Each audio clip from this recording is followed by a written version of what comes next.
Let's take a look here. Mouse controls NEEK spawning in the top right position on Overgrowth as the purple Protoss player. And Leffen in the bottom left as the red Terran. Yep. I've been taking a look at the scores so far. There's another match being played at the same time. Wait, this is off. This is on. Okay, so Euthermal and Switchback are also playing right now. Terran versus Terran, which we're not casting. And, so we're having Leffen versus NEEK, and after that it's just 2 more matches left. Euthermal versus Yona, which we will be casting, and which will be most likely will be the deciding match actually between those 2 players. And Switchback and NEEK have another match to play after this. But for now it's just Leffen and NEEK, and I think that neither player really has a chance to be the winner today. But they can definitely win something by showing us good games and, you know, making a lasting impression on all of our viewers. They will win the affection of the masses. Hooray! Yeah. Yeah. Very well played today, sir. Thank you. Excuse me, I'm eating. Oh, you're eating. That's good. I was eating before, and I still have the milk dripping down from my monitor, so you can eat. Just don't try and laugh while you eat. That's the most important part. Well, NEEK scouting. NEEK is used to scouting early, isn't it? Isn't that so? Well, he's scouting after Gateway, so it's kind of a normal timing. Oh, okay, right, yeah. But scouting in the first place, that's kind of Yeah. There are Protoss players who don't send out probes, right? On 2-player maps, some Protoss players just don't send out probes. That's, yeah. They just rely on a very solid build, and they just scout with their Stalkers. Do you have any idea, for example, what a player like, well, let's say Zest would do on a 2-player map? And I'm asking because it's relevant. I'm not sure if you know Zest, but Zest just qualified for the round of 4, I believe, of the GSL finals this year. Yep. And Zest is actually one of the players coming to Baku in Azerbaijan to play in the IESF World Championships. You're kidding me. Yeah, that is actually true. So the winner of today will fly to Azerbaijan, where he helps to face Zest, among others. That's going to be awesome. I mean, can you imagine Euthermal or Yona playing versus Zest? Because you're going to play at least one series against him. Well, if you meet him in the brackets, of course. I'm not sure about the format in the finals in Azerbaijan, but it's exciting. And other players who've qualified are, I think it was wait, I had this open. So, I've got it open right. Yeah, that is pretty cool. Wellmu from Finland. And Night End, of course, also, very well-known players in the European scene.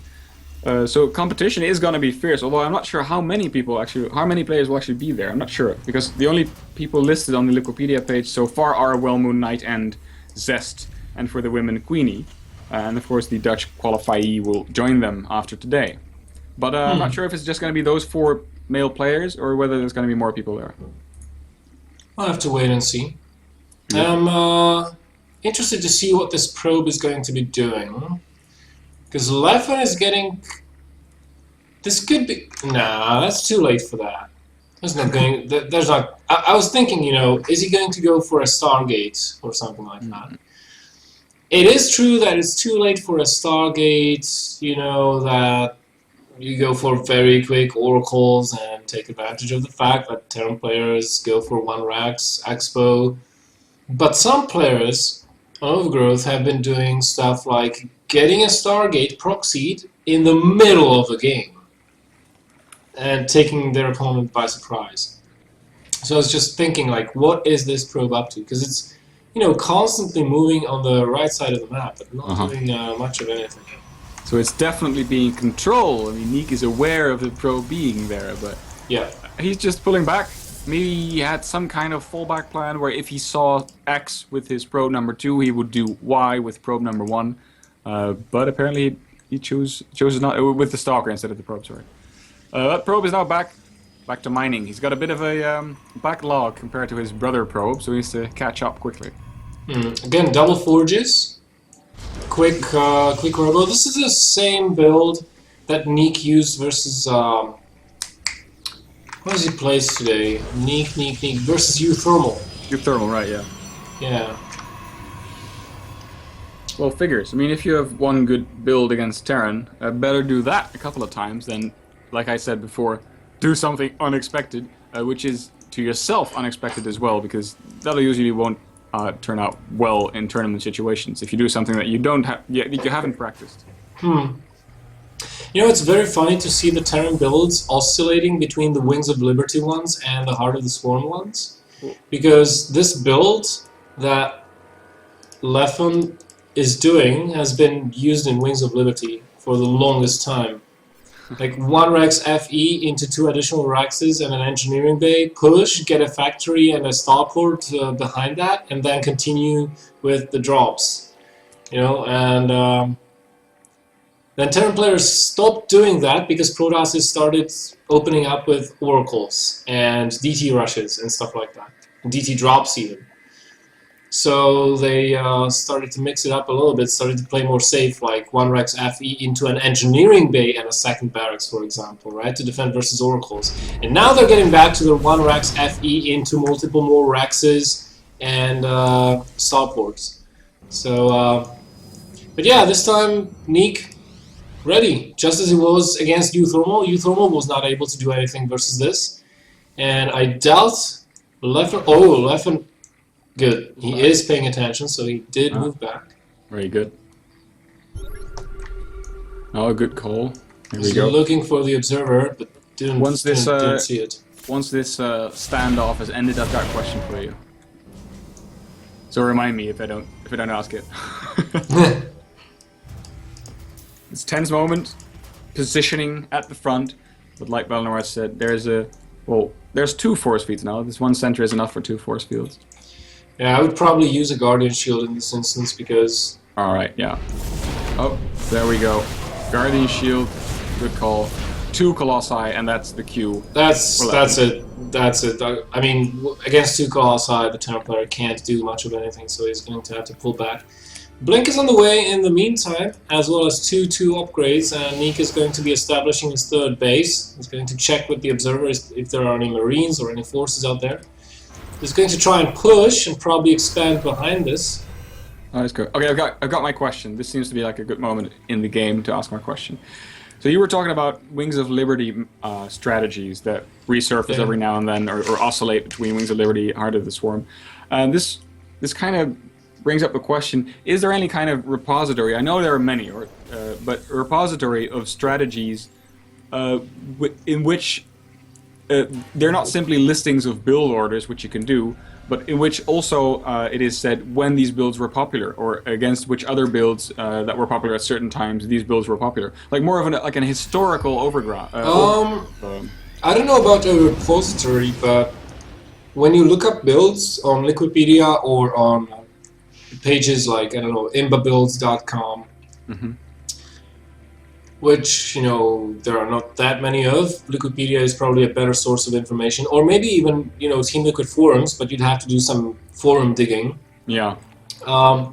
Usually in the description of the builds, you don't only have the build order, but you also have like which scouting patterns to use, which builds is the build good against, what maps to use it on, which maps favor the build, and how to behave tactically on the battlefield when using that build. Now we have a little bit of a drop action going on here in the main base. Probes have been promptly evacuated, but unfortunately to the wrong side, so instead of losing a couple of probes, 9 have gone down. But this medevac is dangerously close to getting taken out. Yeah, full down overcharge, does finish the job. Man. Okay, so 9 probes versus a completely full medevac of units. Eh. That's, yeah, I don't think that was a good trade. So Storm going to enter the equation here in a moment, and NEEK is looking very fabulously, I'd say. Yeah, I mean, apart from his lackluster economy, considering... purple. Yeah, he's looking fabulously. But you know, apart from his lackluster economy, considering the fact that the Terran player is on 72 SCVs, and NEEK is only on 53, aside from that, he's doing very well. He's got his 3-3 on the way, he's got his Storm finished, he's got Charge almost done, he's adding on additional gateways, he's got good, he's got good army size with the Terran player. How many stalkers does he have? I would probably build like 7 more stalkers. 5 is definitely not enough against the Viking fleet. Oh, we're gonna see a clash here. Oh, with a storm, an amazing storm. I don't think. Oh god, more damage. that was so painful to watch. Yeah. And all the Vikings will be taken out. Yep. Just one more blink. Bam. That was so painful to watch because do you see any medevacs with this army? I see one, and all of that army is in purple. Orange. Yeah, a little pumpkin-colored army there for Leffen. Yeah, exactly. I mean, you can't fight with this. That storm pretty much hit all of the infantry. You need to wait until the medevacs have done their job and maybe even refilled some of that energy, because I see a lot of medevacs here, or actually I see only one medevac and it has no energy. Exactly. Tough position for Leffen. Even though he's still up in supply, but that is going to change rapidly right now, I feel like. Oh, Leffen tries to fight down Cliff. He does get the Colossus though, but does he have enough units remaining? Also, 3 more medevacs flew in from the main base, but they were not over the main army when the fight was happening, so it was a little bit, the fight could have gone better for Leffen had those medevacs been directly above the infantry. Okay, but many of the stalkers are now just shooting buildings and not shooting the marauders that are giving the zealots a hard time. Zealots Yeah, that was kill off the units, but they're being blocked by the SCV. That was very nice call by Leffen to just slam down 3 buildings to interfere with the AI, the targeting and pathing AI of the enemy units. That was very nicely done. And he's probably going to finish those barracks anyway. But yeah, this is one of the things that you can do to mess with your opponent. And unless your opponent is controlling his army very well and microing those units individually or by groups, the AI is just going to screw him over. And as we've seen before, NEEK is currently has 3/3 upgrades against 2/2, actually not even completely done for Leffen. So the upgrades for NEEK are amazing, fabulous, as you say. Yeah. So I think he's feeling confident to push. I mean, the longer he waits, the smaller this upgrade advantage for him will get. So I think he has kind of an incentive to go quickly. Yeah, and we have no ghosts in this army neither for the Terran player. I don't think there is even a ghost academy on the field coming yet into now. the main. Yeah, that's going to get quite a few probes here, but we have 7 gateways and 3 more that are not being turned on, totaling at 10 gates. So, and there's not that many probes to begin with over here, so I think that's going to be just fine. Whoa, but he may lose Colossus because he morphed all those High Templar he worked into Archons, and they couldn't protect. And there come the Archons just too late to catch the drop. Yeah, but that frees up some of his APMs to push through the middle of the map, and True. but compared to the first game, there's a lot more Marauders in this army, which I really like against the Archons. Marauders are very beefy. Big engagement again. Whoa. Lots of units. Nice Widow Mine hits over there on the Zealots. Oh, but those storms, decent dodges there from Leffen. Yeah. There's more storms where those come from.